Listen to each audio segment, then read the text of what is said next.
Hello friends, hope सब बढ़िया होंगे। तो आज हम करेंगे मोल कॉन्सेप्ट का पार्ट 2। इसमें हम आज एवोगैड्रो लॉ के बारे में पढ़ेंगे। एवोगैड्रोस लॉ, देखो एवोगैड्रोस लॉ बेसिकली क्या है। कहता कि जितनी मर्जी गैसेस हों, अगर उनके इक्वल वॉल्यूम है, जैसे हमने लास्ट पार्ट में किया था कि N2 plus 3H2 give rise to 2NH3। ठीक है, तीनों गैसेस थे। इसकी 1 वोल थी, इसकी 3, इसकी 2 वोल थी। ठीक है, तो एवोगैड्रोस लॉ क्या कहते हैं, अगर तीनों की, हम एक एग्जांपल लेके ही आपको मैं समझा रही हूँ कि अगर कोई भी गैस है तो उनकी वॉल्यूम क्या हो, सेम। अगर वॉल्यूम क्या हो, सेम हो, टेम्परेचर सही हो, प्रेशर सही हो, तो उनमें जो मॉलिक्यूल्स हैं वो भी क्या रहेंगे, सेम। वो भी क्या रहेंगे, सेम। देखो अब इसमें जो मॉलिक्यूल्स हैं, 1 वोल में इतने हैं, ठीक है। 3 में उसको जितने मॉलिक्यूल्स हैं उनको 3 के साथ मल्टीप्लाई कर देंगे, और अमोनिया में इनको 2 के साथ मल्टीप्लाई कर देंगे। ठीक है, तो एवोगैड्रो लॉ क्या कहता है कि अगर इक्वल वॉल्यूम है किसी गैसेस की, उसमें टेम्परेचर और प्रेशर दोनों ही सिमिलर हैं, तो जो मॉलिक्यूल्स हैं वो सेम नंबर के होंगे। मॉलिक्यूल्स क्या होंगे, सेम नंबर के होंगे। ठीक है, अभी कुछ टर्म्स हैं छोटी छोटी। सबसे पहले है एटम। एटम बेसिकली क्या है, एलिमेंट की स्मॉलेस्ट पार्ट है। एलिमेंट का स्मॉलेस्ट पार्ट है, वो अकेला भी एग्जिस्ट कर सकता है या किसी के साथ भी एग्जिस्ट कर सकता है। अकेला जैसे हीलियम, ये अकेला एग्जिस्ट कर रहा है। ठीक है, H2, ये 2 एग्जिस्ट कर रहे हैं। नेक्स्ट है मॉलिक्यूल। ठीक है, मॉलिक्यूल भी क्या है, एलिमेंट और कंपाउंड जैसा ही होता है, जिसको मॉलिक्यूल को हम क्या कर सकते हैं, ब्रेक नहीं कर सकते। मॉलिक्यूल को हम कभी भी ब्रेक नहीं कर सकते। जो कंपाउंड होता है उसे हम ब्रेक कर सकते हैं, बट मॉलिक्यूल को हम ब्रेक नहीं कर सकते। ठीक है, होप यहाँ तक समझ आ गया। नेक्स्ट है एटॉमिसिटी। एटॉमिसिटी बेसिकली क्या है कि कितने नंबर ऑफ एटम्स हैं मॉलिक्यूल में, उससे हम क्या बोलते हैं, एटॉमिसिटी। ठीक है, जैसे He है, इसकी एटॉमिसिटी क्या है, 1।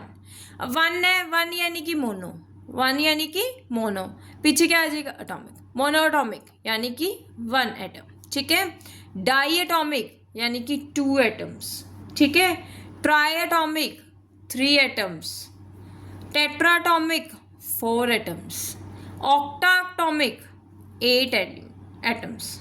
ठीक है, यानी कि क्या हुआ कि जितने ही उसमें एटम्स हैं वो उसकी क्या हो जाती है, एटॉमिसिटी हो जाती है। ठीक है, होप सबको जो एवोगैड्रोस लॉ है और गे-लुसाक लॉ है वो समझ आ गया। अगर किसी को कोई भी डाउट है किसी भी तरह का, वो कमेंट बॉक्स में कमेंट कर सकता है। ठीक है, आगे है relative atomic mass.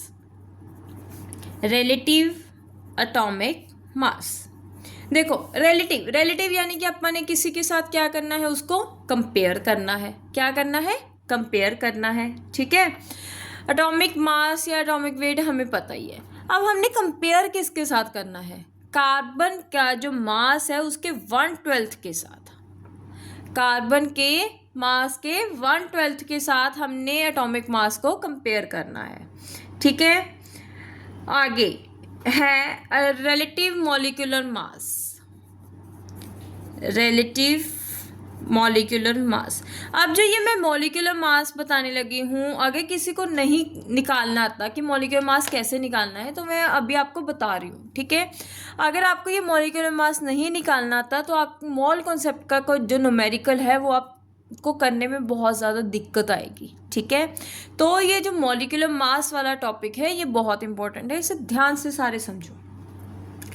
Relative molecular mass क्या है कि जो कार्बन का 1/12 मास है उससे कितना हैवी है जो हमारा मॉलिक्यूल है, उससे कितना हैवी है जो हमारा मॉलिक्यूल है। ठीक है, हम इसकी एग्जांपल लेते हैं H2SO4।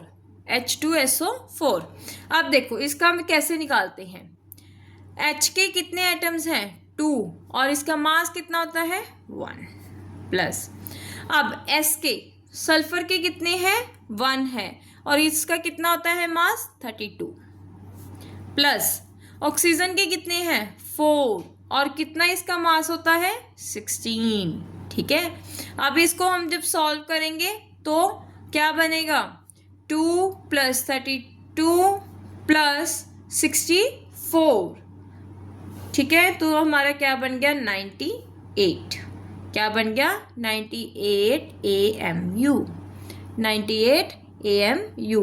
ठीक है, AMU क्या है atomic mass unit. Atomic mass unit. ठीक है, हम एक और एग्जांपल लेते हैं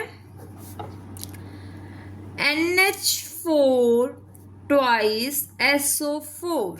NH4 twice SO4। देखो अब N के कितने हैं, क्या हम समझेंगे कि N के आगे कुछ N1 अकेला है तो 1 लगा देंगे, यही गलत है।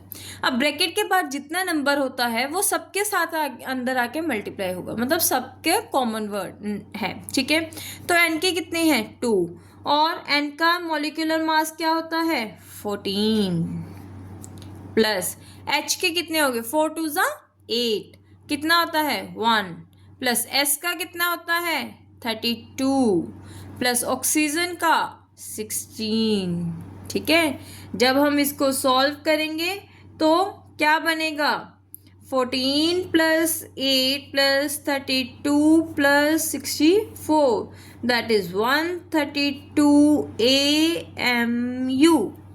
AMU। AMU क्या है एटॉमिक मास यूनिट। ठीक है, ये तो था हमारा रिलेटिव मॉलिक्यूलर मास। अगर आपको बोल दिया ग्राम मॉलिक्यूलर मास या ग्राम एटॉमिक मास तो आपने उसके सिर्फ यूनिट्स चेंज करने हैं, तब आपने यूनिट्स क्या लगाने हैं ग्राम। ठीक है, अगर आपको रिलेटिव पूछ रहे हैं तो AMU और अगर ग्राम पूछ रहे हैं तो आपको ग्राम उसके क्या लगाने हैं यूनिट्स लगाने हैं। होप सबको समझ आ गया।